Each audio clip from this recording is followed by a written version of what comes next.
Что касается сегодняшних соревнований, сегодня проводятся чемпионаты первенства республики по легкой атлетике в закрытых помещениях. Надо отметить, что данные соревнования проводятся впервые в таком великолепном комплексе, как «Триумф», где действительно созданы все условия для занятия легкой атлетики, где есть полноразмерные дорожки.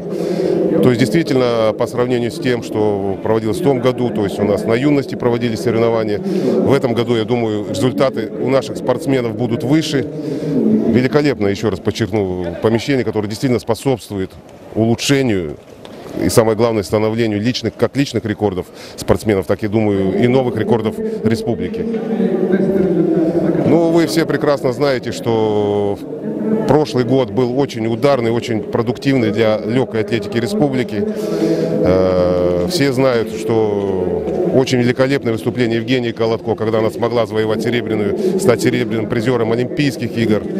Очень хорошо выступила Елена Ржакова, которая представляет нашу республику. 6-е место на столь высоких соревнованиях, как Олимпийские игры, это очень тоже дорогого стоит. Вот. Дальше наши спортсмены, та же Наталья Леонтьева, очень активно, как говорится, с каждым разом показывает все больше и больше лучшие результаты и ставит и личные рекорды, и обновляет рекорды республики. То есть уровень спортсменов растет в целом.